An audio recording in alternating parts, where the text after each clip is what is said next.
আহত হলে জুলাই সনদে অ্যাড করা হবে আমাদের। ১.৫ বছর আগে জুলাই হয়েছে, ১.৫ বছর পরে এসে তারা জুলাই সনদ তৈরি করতেছে, তাও আবার সেখানে আমাদের কি না রেখে। আমরা হচ্ছে আজ থেকে আরো ২ দিন আগে মানে এক খসড়ার মাধ্যমে আমরা জানতে পাই যে হচ্ছে জুলাই সনদ বাস্তবায়ন হবে, তবে সেখানে হচ্ছে জুলাই যোদ্ধাদের রাষ্ট্রীয় স্বীকৃতি এবং স্বীকৃতি দেওয়া হবে না এবং তাদেরকে অ্যাড করা হবে না।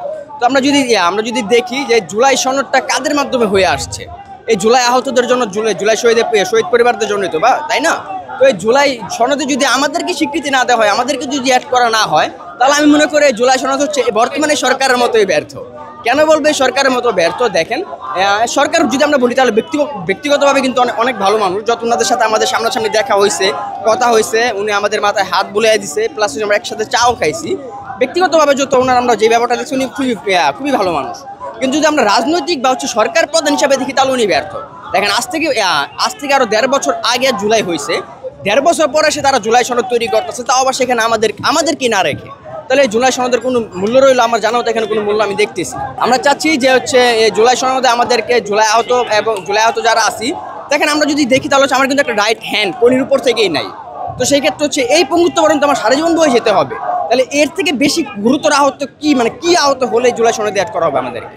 এটা আমার সরকারের কাছে প্রশ্ন থাকবে।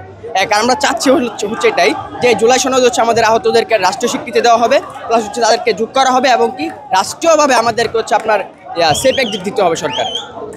আমরা জানি যে বিকেলবেলায় সনদে স্বাক্ষর কার্যক্রম হবে, একদম শেষ মুহূর্তে এসে আপনাদের অবস্থান, আপনারা কি আপনাদের দাবি বা আদায়ে সচেষ্ট কিনা? দেখেন, আমরা যদি দেখি তাহলে হচ্ছে আমরা প্রায় অনেক রাজনৈতিক সালদের প্রধানদের সাথে কথা বলেছি এবং কি তাদের বেশিরভাগ হচ্ছে আমাদের সাথে মত জানিয়েছে, একমত হয়েছে। যেমন হচ্ছে ধরেন এনসিপি, জামাত বা আরও কয়েক দল আছে আর কি, যে এবি পার্টি যারা আছে, ওদের সবার সাথে কথা হয়েছে। তারা বলছে যে আমাদের সাথে একমত, তারা হচ্ছে জুলাই সনদে স্বাক্ষর করবে না যে পর্যন্ত আমাদের দাবিগুলো মেনে না নিবে। কিন্তু দেখেন, আমরা যদি দেখি বিএনপি বা আরও ১-২টা দল আছে আর কি, যারা হচ্ছে রাজি হয়ে গেছে স্বাক্ষর করার জন্য। কিন্তু আমাদের যে কর্মসূচি আমরা এখানে রানিং রেখেছি, এটা হচ্ছে এখানে কেউ স্বাক্ষর করতে পারবে না, ওই পর্যন্ত পারবে না যে পর্যন্ত আমাদের নিঃশ্বাস ত্যাগ না হবে বা নিঃশ্বাস থাকবে। আমরা এখানে এই জুলাই সনদে স্বাক্ষর করতে দিব না তাদেরকে, যে পর্যন্ত হচ্ছে আমাদেরকে রাষ্ট্রীয়ভাবে স্বীকৃতি দেওয়া না হবে, আমাদেরকে অ্যাড না করা হবে, আমাদেরকে রাষ্ট্রীয়ভাবে সেফ এক্সিট না দেওয়া হবে, সে পর্যন্ত আমরা এখানে কারো স্বাক্ষর করতে দিব না।